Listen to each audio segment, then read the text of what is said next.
அந்த ரெண்டாவது பொண்ணு அனுபவசாலியா இருக்க மாட்டேங்குது, அதான் இவ்வளோ தெளிவா சொல்லுது.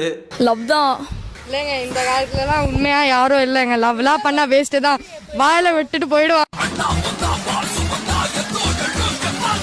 தமிழ் கற்பு கரசிகளுடைய கான்வர்சேஷன் ஆட்டங்குது. நம்ம இதுல தலையிட வேணாம், பொறுமையா பராக்கு மட்டும் பாப்போம். காட்டடி ரெண்டு பலூன.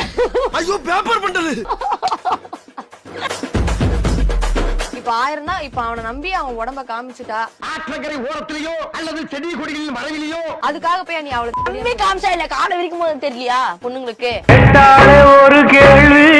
ஏன் விக்கிற வரைக்கும் விடுற வரைக்கும் வழிய அனுபவிச்சுட்டு அப்ப வந்து படுக்கும் போது தெரியலையா ஆம்பளைங்களுக்கு? காலங்கலிகாலம் ஆயிப்போச்சு, நாங்க சொல்ல வேண்டியதெல்லாம் நீ சொல்லி நீங்க காட்டுறீங்களடி வச்சு, அப்ப தெரியும். உன்னை சாட்டு போடுறாங்க, தடுக்கிறானுங்க அவனுங்க, நீ அவனுக்கு மூஞ்சில குத்தி அனுப்புறியமா? எந்த ஆம்பளை வந்து காசு கொடுத்தா, எந்த பொம்பளை வந்து காசு கொடுத்தா ஆம்பளை கிட்ட போறீங்க சொல்லுங்க? போறீங்க இல்ல போறாங்க, கேளு என்ன போறாங்க. உன்னை கேக்குற தாயே, தாயே உன்னை கேக்குற இந்த கிளி அப்படியே வராது என்கிட்ட கிழிச்சுக்கிட்டு எல்லாத்தையும்.